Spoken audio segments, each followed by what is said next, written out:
Hello guys, nandito ulit tayo ngayon sa kusina. Samahan niyo ako. Pakita ko sa inyo ang in-order ko online para gamit namin dito sa kusina magpagluto. Ito, may kamatis tayo. Lagay natin dito kasi hugasan natin. Itong kamatis na to is tag 600 pesos ang kilo. Sa piso na ito. Bali 2 kilo. Maganda siya mga karosas. Ayan. 600 pesos kung i-ano mo sa piso ito. I-convert mo sa piso. Ayan, ganitong kamatis sa atin. Ang mahal. Unti-unti lang. Mga 4 na araw ko lang yan gamitin. Ito, may patatas tayo. May orange na pang juice. Saka, ang dami nating onion. Ayan, ito ang onion natin. Tag 70 pesos ang 1 kilo nito. Kung sa piso. Ayan, may green leafy vegetable tayo na pang salad. May mandarin, orange, santara. From Morocco. Sarap ito, matamis. Tsaka may yellow lemon.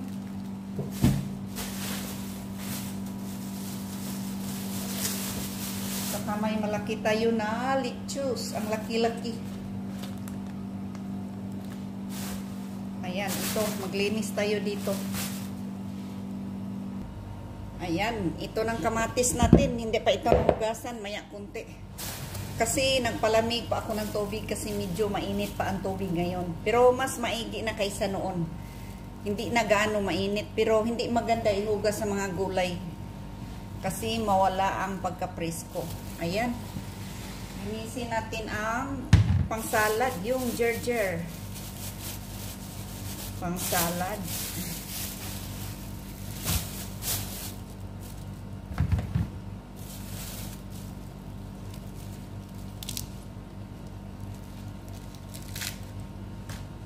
Ayan.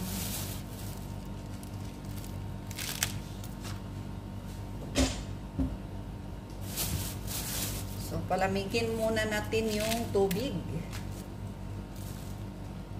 Lamigin natin.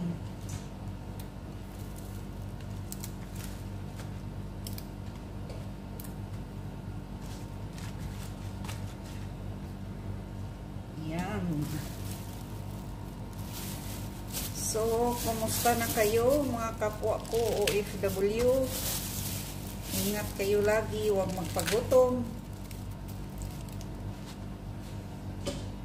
Alagaan natin ang sarili natin kasi mahirap na magkasakit.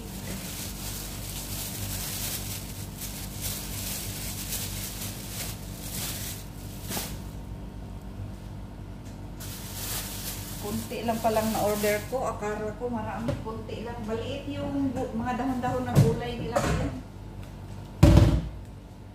So, medyo mainit. Tapon natin. Haluan natin ng naka-filter. Ayan. Kung pwede lang, lagyan natin ng yellow. So, siguro lagyan natin ng yellow ito. Pero hindi gaano mainit. Kasi mainit. Sayang yung gulay, mawala yung pagka-presko.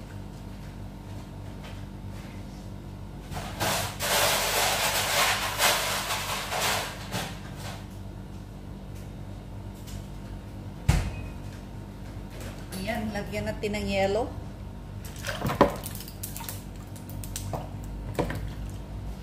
Para dito natin ibabad yung ano, yung gulay dahon-dahon na pang salad para matanggal yung mga balas-balas.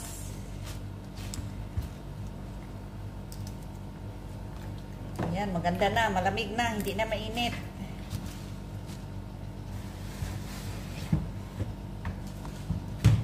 Ayan. So, nakababad with ice.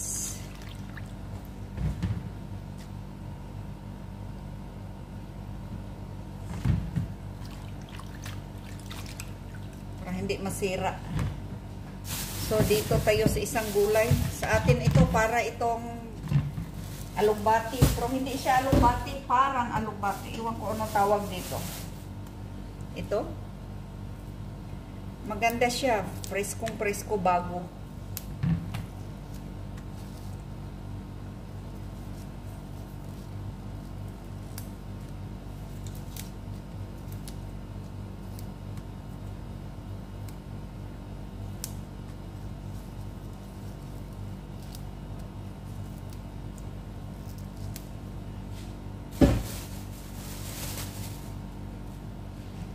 Ayan.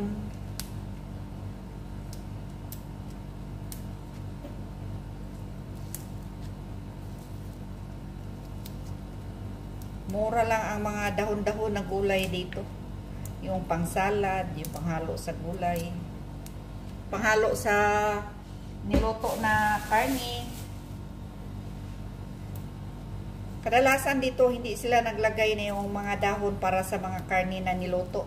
Pang-salad. Ito, panghalo ito sa preskong salad. May halo itong cucumber, kamatis, saka yung red radish. Minsan, lagyan ko ng broccoli. Ayan. Saka yung maraming kamatis. Sa atin, mura lang, mura lang. Ikumpara ito sa piso sa Pilipinas, mahal. Pero sa kanila, medyo mura lang. Mura lang ito sa kanila. Noon pa murang-mura, ngayon medyo nagtaas konti ang bibilihin dito. Sa atin, pag ikumpara sa piso, napakamahal.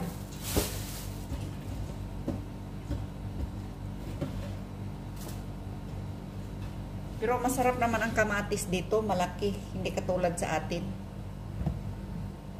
Yan.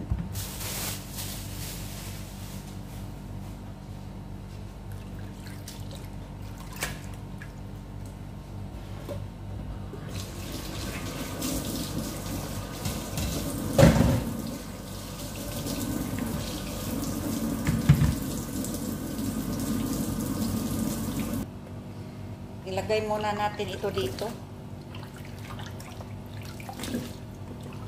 Alam mo itong gulay, itong pangsalad na gulay na to, masarap siya iulam mo kahit walang kanin.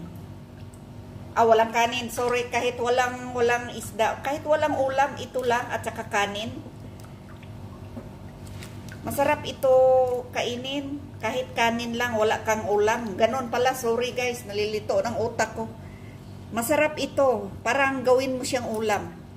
Kahit wala kang isda, walang manok. Pag i-partner mo ito sa kanin, ay nako, ang dami mong makain nito. Masarap siya, parang pang appetizer. Tapos ito madulas siya kainin, parang alugbati. Parang pamilya ito sa alugbati. Gata natin ng maayos. Kasi minsan, marami kasing balas-balas. Kaya nga ayusin na, kailangan maayos paghugas. Yung mga dito niya, maraming itim-itim na buto. Yung sa bulaklak niya,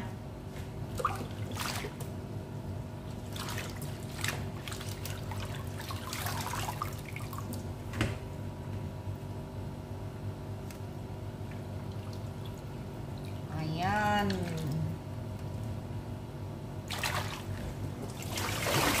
See? May balas-balas.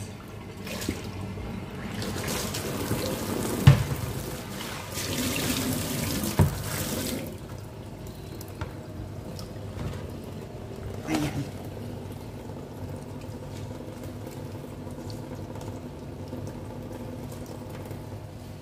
Hina ng tubig. Mayroon ako dito naka-stock. Ito ang gamitin natin. Mahina yung tubig na yan kasi naka-filter. Maliit yung niya, maliit yung parang tubo niya. Pero mas nasarapan ako nito inumin. Mas gusto ko ito inumin kasi masarap yung lasa niya. Ano yan? Bali 6 na filter yata yan. 6 na parang nakasala. Dumaan sa 6 na parang filter. Tapos dumaan pa sa tangke. Na-stuck pa sa tangke. Iwan ko basta. Naka-filter siya. Parang 6 na filter ang nakalagay sa ilalim. Tapos yung isa parang may bato-bato.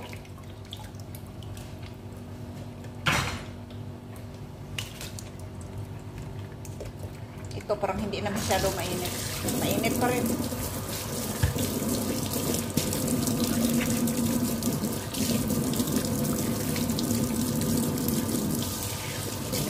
Hayaan natin mabukas yung tubig para matanggal lahat ng init sa tubo. Ayan, pwede na.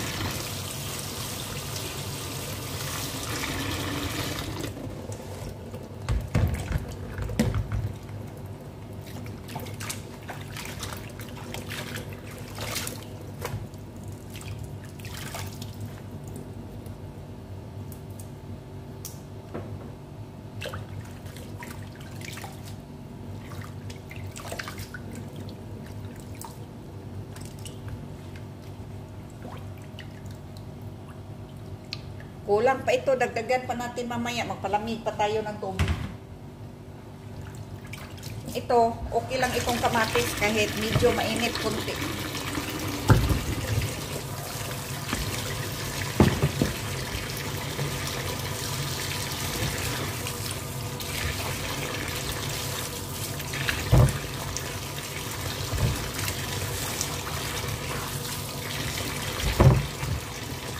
Ayan, maganda na yung tubig. Pag matagal yung bukas yung gripo, matanggal na yung mainit nakastuck sa gripo. Hindi na mainit siya.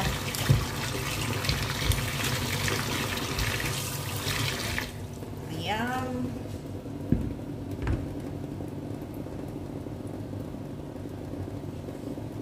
Hanggang dito na lang tayo mga karosas. Please don't forget to subscribe, like, share, and comment. And tap the bell para updated kayo sa sunod ng mga videos. Bye bye everyone. God bless.